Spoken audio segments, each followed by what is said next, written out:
Alright guys, so let's continue our tutorial of Photoshop. So before we dive into the software of Photoshop, we need to prepare our hardware. Okay, so here is my recommendation, and a pretty big disclaimer here. I'm not associated with any of the products that I recommend because they're a pretty industry standard product, and they're a pretty big company, and they don't need to promote them for them.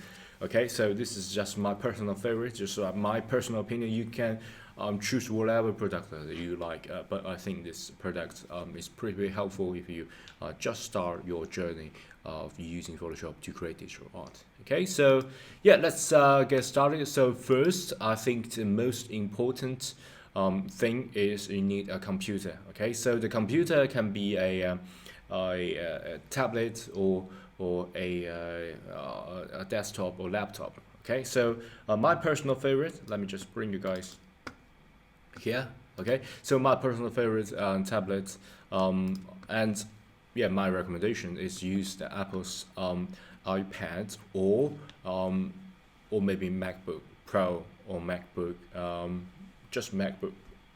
Okay, I think MacBook Pro or I think I don't know what was the name called. Maybe just Mac Pro. Okay, so they just get a new series called the Mac Studio, and previously just the Mac Pro. Okay, but they got a new called the Mac Studio. It's kind of upgrade of the Mac Mini, and it's pretty big. It's pretty big. I already see that physical machine is pretty big, and but if you need to buy that, you also need to buy a monitor. Okay, so if you don't have a lot of budgets, you can start with with a with an iPad. I think iPad. Okay, just get a big screen. You can get a iPad Air. I think it's pretty much enough of it, but you can't use Photoshop on iPad. That's a drawback. But we have some similar products on iPad for you to use. We got Clip Studio, and Clip Studio got a subscription basic service on Pad, so you can use your iPad for that. And we also got a pretty famous and platform only software called Procreate. It's pretty helpful and pretty elegant tool if you just got an iPad and you like to carry around with it, and you like to draw some illustrations or some sketch. You can use Procreate. It's pretty powerful and pretty elegant software, which I will introduce in another tutorial. But this tutorial is more focused on Photoshop, so I'm just going to leave that here. Okay, so you can do that if you don't have a lot of budget, and it's pretty powerful, and I think you can carry that around. It's a big plus because as an artist, you need to go outside rather than just sit indoors. Okay, so yeah, and if you like to buy a computer, my personal favorite is a Mac. Okay, so my recommendation is MacBook Pro because if you are using Photoshop or using the modeling software, if you also watch my other tutorial about Blender and all kind of modeling software, it's pretty computation intensive.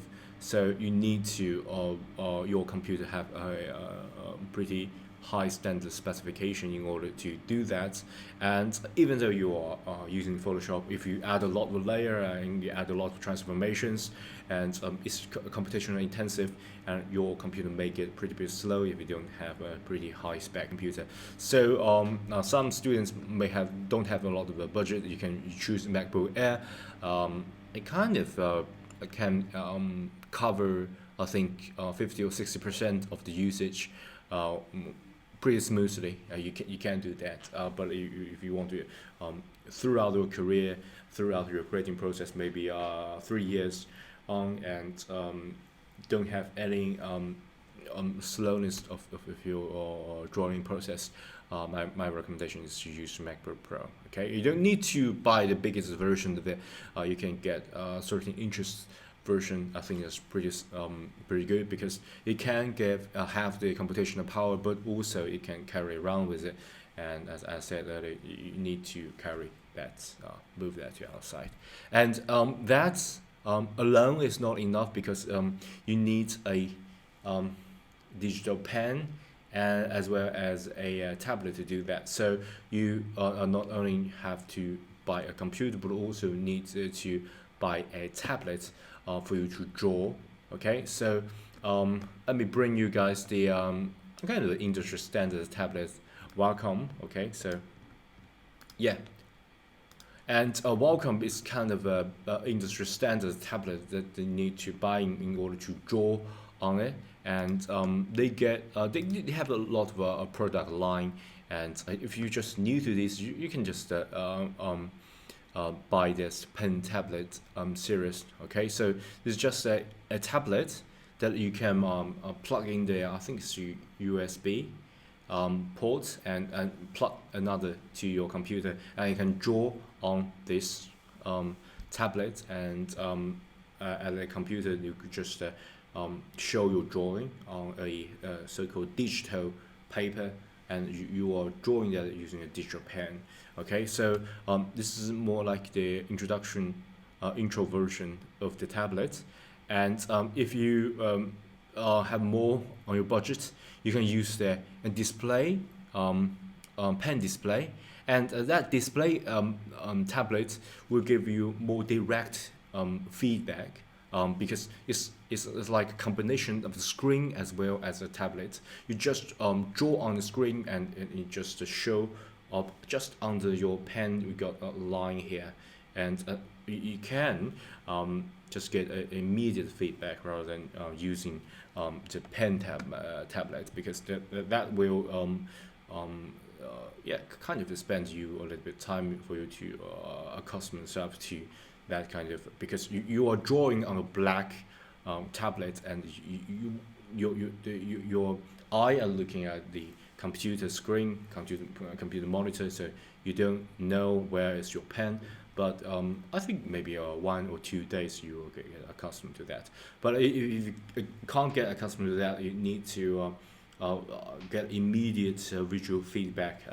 My recommendation is just use a display, display tablet here. And if you need to carry that around, you can use the combination of a MacBook Pro and a tablet, whether it's a display tablet or just a tablet, and or you can use the Wacom's Mobile Studio Pro computer, and that's pretty expensive. Okay, it's kind of a high-end machine of the Wacom.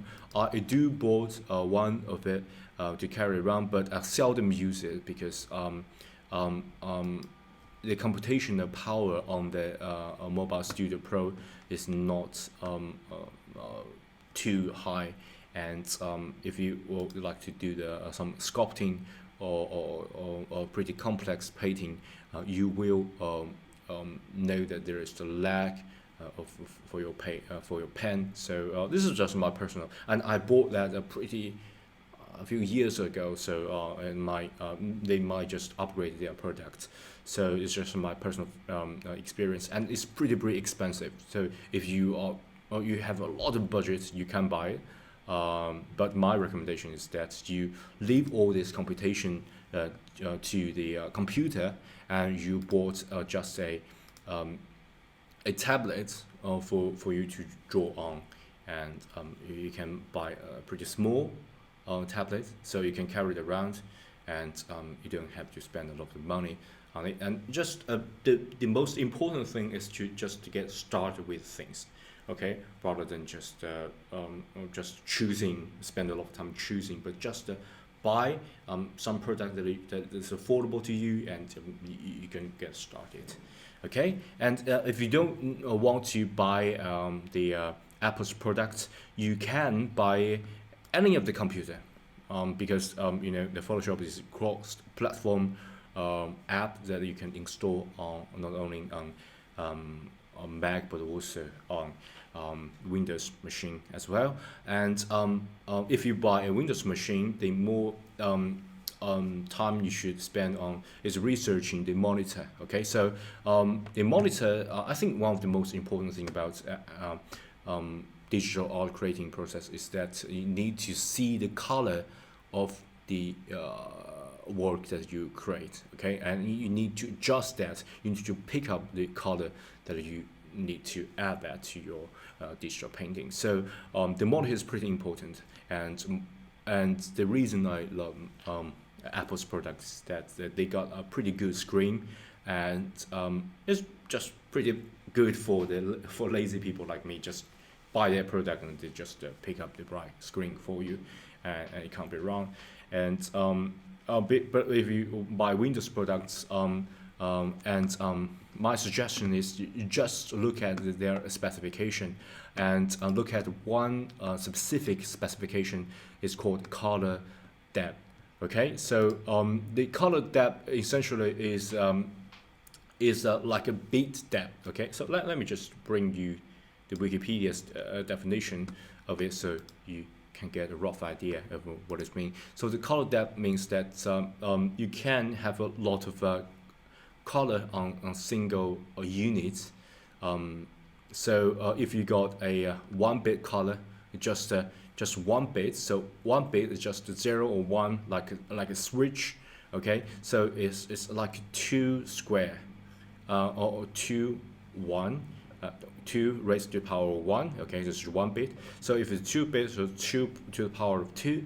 Okay, so all that follows. So the higher the bit color, you can have a lot of information stored in the same unit. So the color as well as the granularity of your photo or of your work will be better than with the lower bit color screen. So I think most of the screen nowadays is a 8-bit color, and sometimes you can get 10-bit color. So do pick the higher bit color screen, and that will give you more genuine and more granular display of the work as well as your reference image. Okay, so yeah, I think that's pretty much all that you need to know about the preparation of the hardware that you need to buy in order to start your creating process as a digital artist. Okay.